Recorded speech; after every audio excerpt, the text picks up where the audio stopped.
L'électricité n'est pas un jeu, c'est une utilité. Ma première rencontre avec Martine Oeckhardt, c'était à la gare du Midi.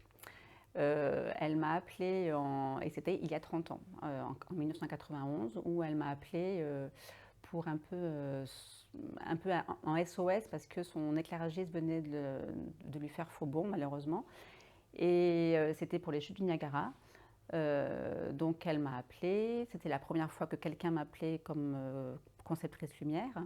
Donc j'étais assez stressée, mais très, très heureuse enfin de pouvoir faire ce métier. Donc on s'est rencontrés. Le spectacle, c'était à peu près à 15 jours avant la première, donc c'était voilà, c'était un petit peu chaud. Donc je l'ai rencontrée, on s'est rencontrés à la gare du Midi, je me rappelle très bien. Elle a commencé à me parler de son projet. Et là, je n'ai rien compris, mais rien compris du tout. Donc j'étais un peu tétanisée, j'étais terrorisée, parce que c'était mon premier spectacle un peu en professionnel, où on m'a appelée comme conceptrice lumière.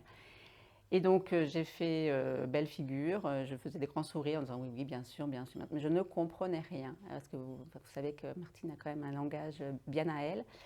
Mais après, tout s'est bien passé. On est allé en répétition. J'ai vu un filage et là, voilà, le travail a commencé et j'ai pu raccrocher un peu tous les morceaux, toutes les paroles qu'elle m'avait dit et je me suis approprié un peu son, son discours. Voilà. Les chutes du Niagara, c'était dans le lieu initial avant la construction. Et donc, comme vous pouvez l'imaginer, c'était un petit peu du bricolage, hein.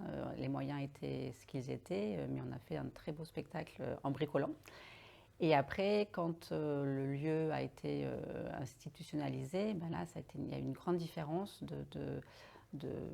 d'approche et de conception. Et même si le lieu est resté le même, l'amphithéâtre est resté le même, et ça, c'était surprenant de voir qu'il était toujours là.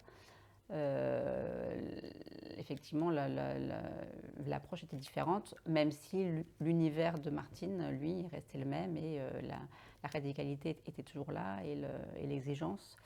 Donc, mais le rapport était différent. Pour moi, la balsamine, c'est de la convivialité, c'est le plaisir de travailler ensemble et et c'est super.